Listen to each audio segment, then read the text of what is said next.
Okay, we have reached fifth species counterpoint. This is the last one. And this one is kind of a cheat. Actually, it's not new. There's really nothing new here. Well, I take that back. There's one new thing in fifth species counterpoint. And that is that we can do whatever we want when it comes to the rhythms. Remember in first species counterpoint, we had what we called a 1-to-1 rhythmic division. So for every note in the cantus firmus, we would put one note in the counterpoint. In second species counterpoint, we could put two notes, 2-to-1. So for every whole note, we would put two half notes, right? In third species, for every whole note, we would put 4 quarter notes, so 4-to-1. In fourth species, we would put 2 notes, but they would be tied over the bar, and we would be making suspensions all the way across. Now, in fifth species, we can do any of those things, and we can mix them up. We can do some quarter notes, some whole notes, some half notes tied across the bar. We can do any of those things in combination.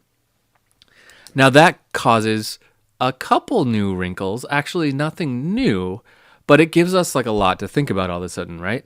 Because we have to think about our consonances and dissonances and our accented beats, right? So let's go over that rule one more time.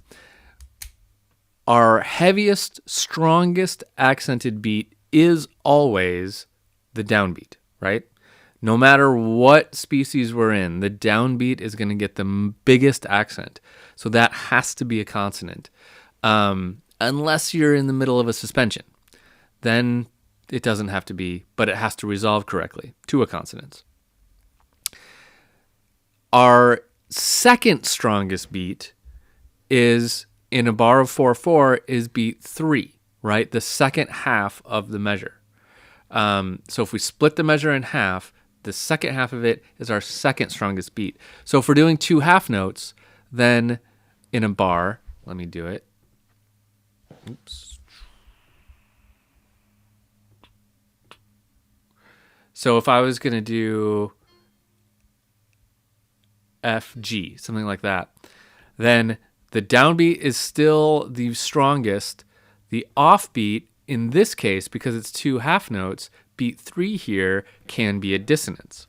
But if I've got quarter notes, something like that, let's actually not repeat a note. Let's do that. Let's just see if that works. I don't know. Now I have my strongest downbeat here, my second strongest downbeat, or my second strongest beat here. So that needs to be a consonant in this case.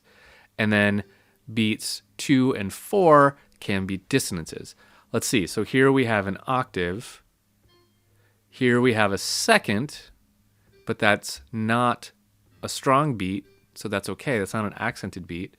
That's okay. Here we have a third. That's a consonance. That's okay.